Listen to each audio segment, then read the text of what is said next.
About a month ago, I was on AliExpress and I came across these Nintendo Switch Legend of Zelda Skyward Sword Joycon housing replicas, and I thought to myself, I wonder how they compare to the official Joy-Cons, and also how easy or difficult would it be to replace the Nintendo Switch Joy-Con housings.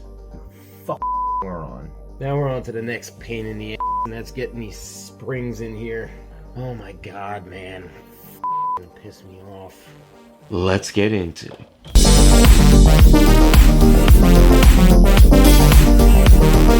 These AliExpress Nintendo Switch Legend of Zelda Skyward Sword Joy-Con housing replacements look pretty similar to the official Nintendo Switch Legend of Zelda Skyward Sword Special Edition Joy-Cons, but it took a lot of blood, sweat, tears, and also Let's dive into this Nintendo Switch Joy-Con teardown and see what it's really like for someone with no experience to tear it down and put it all back together. First touch, these are just mainly plastic. It doesn't have the soft rubbery touch that it has on the official Nintendo Switch, just mainly plastic. It feels like a pretty sturdy plastic. It has the official Nintendo Switch writing on the back. It says Nintendo where it's supposed to, and then it has all the NOM, the CE, blah blah blah. I don't know what any of that means. They came from AliExpress. They look pretty good, honestly. It came with the colored buttons to match. Handy dandy screwdriver set. Actually, I really like this screwdriver set. I bought it off Amazon. If I can find it on there, I'll leave a link in the description down below. Alright, we're going to be using what I believe is a tri-wing screwdriver bit. It's a 0.06. It's this one, 0.06. I know it's kind of hard to see in there.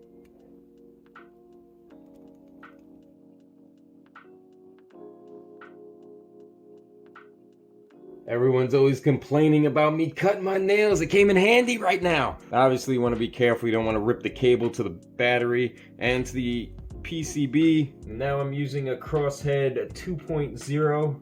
Now this kit seems like it didn't come with screws, so I'm guessing you're going to have to reuse the screws that came out of your official Nintendo Switch Joy-Cons. It's one cable you wanted to pry out of the connector here, and now this is completely off, and I just dropped whatever I dropped. Now I could probably take this rail off. I think you're going to use the same rails off your Nintendo Switch 2. Go ahead and put that on first, since that's probably going to be the easiest thing in here. Don't forget to put the button in first. Jackass. No, that don't... It's not the button. This is the button. You're a jack. That is definitely the button that goes there. I'm not entirely sure where the that went though. Did it go on the rail? Yeah, it went on the rail. Why is that not going in now?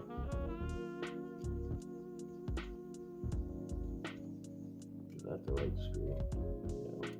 Of course, the battery's glued in.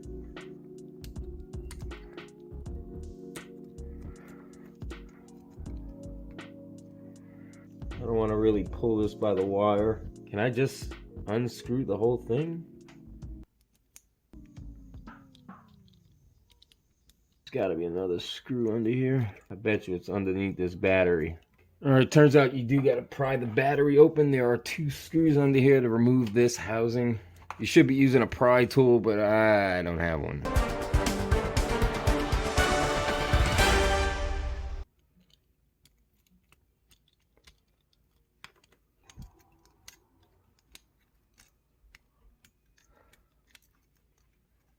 You definitely got to be careful. There's a ribbon cable here. Since I'm just taking this and putting it into the new housing, I'm going to go ahead and try to remove this whole board together. Put it over, try to line the screws up so I remember where they go. If you guys want to see a full teardown, I'll leave a link in the description down below to Tronics Fix. He does a really good video on taking the Joy-Cons apart.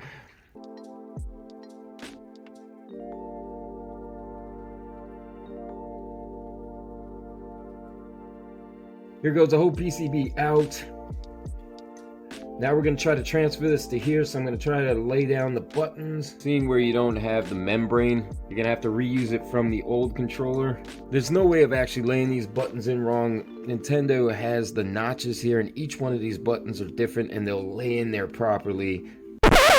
Okay guys, I got a confession to make. Yeah, I lied.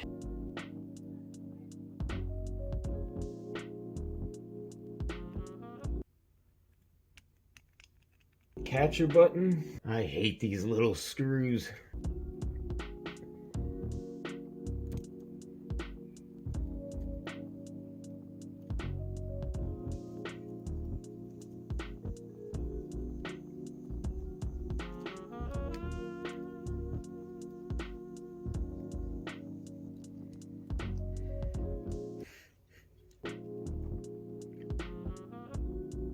These little screws are a pain in the butt. There's a little notch up there. You want to make sure that's situated in there and then screw it down. Now here's a mistake I made. Probably should have screwed down the joystick because now the cable for the L button is in the way. Oh my God.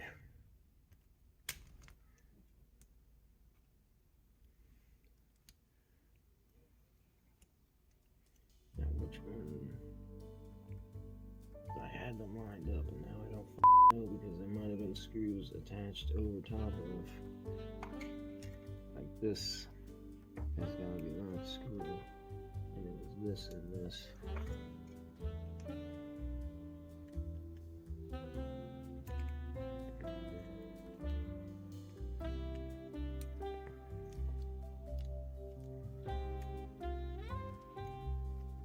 So this is exactly why you should have some sort of screw organizer. I'm pretty sure I'm missing a screw.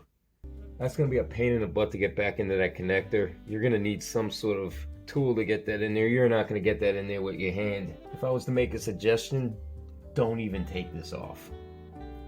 Just get all this stuff removed here and pull this board out with this connected to it.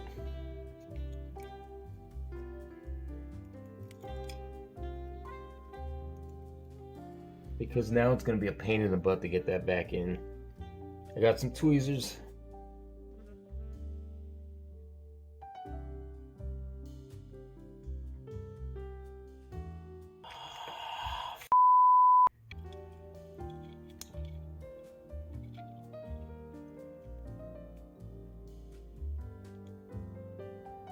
If I had to make a suggestion, put this cable in before you put any of this board back in. And pay attention because I didn't notice that the clamp was down. I could easily destroyed this cable, and honestly, I probably might have still destroyed this cable. Oh, you gotta be kidding me. No, that's supposed to go on this. Yeah, on that button. Alright.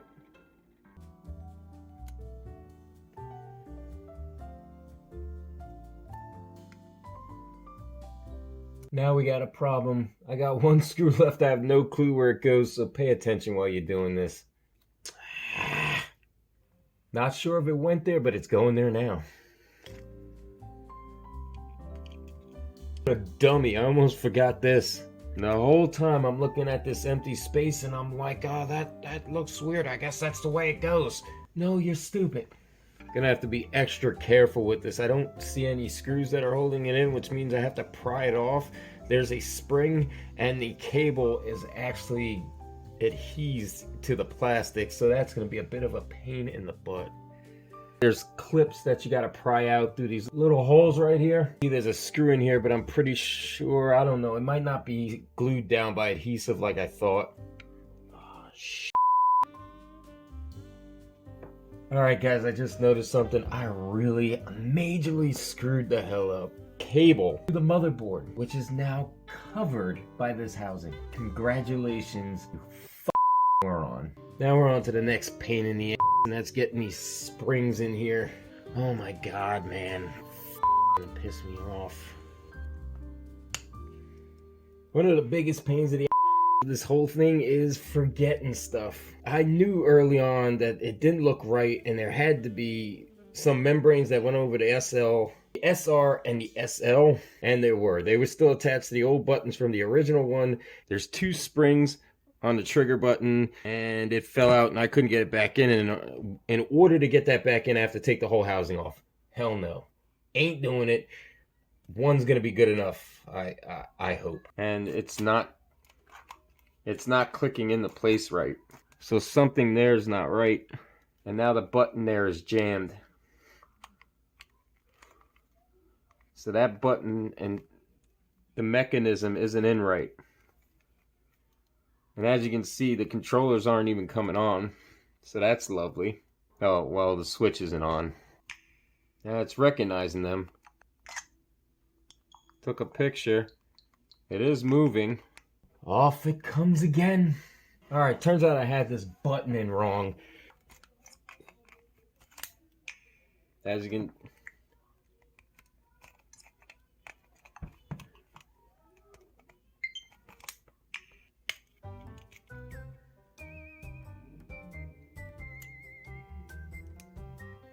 I'm gonna guess that's the Wi-Fi. Wi-Fi, it's a controller, you dumb. What are you talking about? Let's get underneath this battery and pry that up. Now this is gonna be completely difficult to get this trigger off without taking the cable out. I just don't feel like taking the cable out.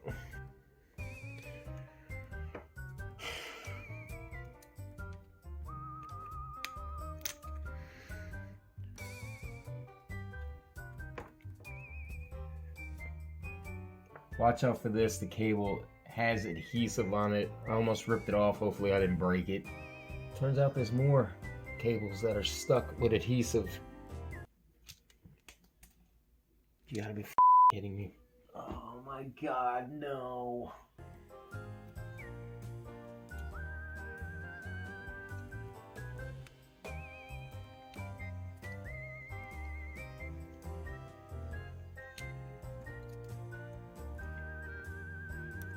You mother. Let's hope that's correct. I know I may not have the most entertaining damn voice, but at least it's honest. This is how frustrating this crap is. It isn't as easy as some of these people make it look.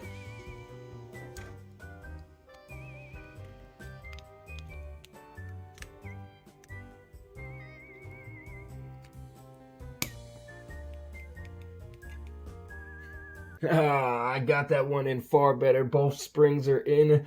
I still have no clue what these are for.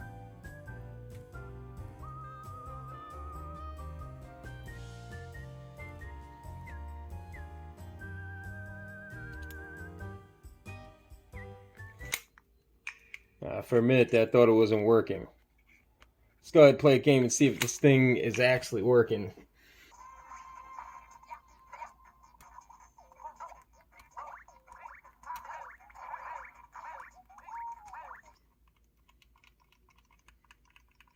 Those seem to work.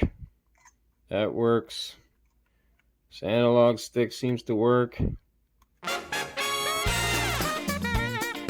Okay, as you can see, it was quite a frustrating process for this idiot. Disorganization, missing screws, forgetting really important elements, parts on, parts off, then putting parts back on. But I gotta admit, these Nintendo Switch Legend of Zelda Skyward Sword housing replicas look freaking amazing. If you're interested in picking up these Nintendo Switch Skyward Sword Joycon housing replicas, there will be a link in the description down below. I'd like to know below in the comments if any of you have tried to replace the Nintendo Switch Joycon housings. How difficult was it? Was it easy for you? Were you not an idiot like me making really foolish amateur mistakes? If you'd like to see more DIY hardware reviews, accessory reviews, and VR gaming related content, because you don't discriminate against any platform as long as it games, you know what to do. As for now, I'll see you in the next one. Hey, who turned the lights off? I know I'm not that good at this, but some of my information is valuable. It's a tough crowd. Hey guys, instead of staring at my ugly mug, why don't you go ahead and check out one of our other videos? 1, 2, I'll wait. My busted face ain't going nowhere.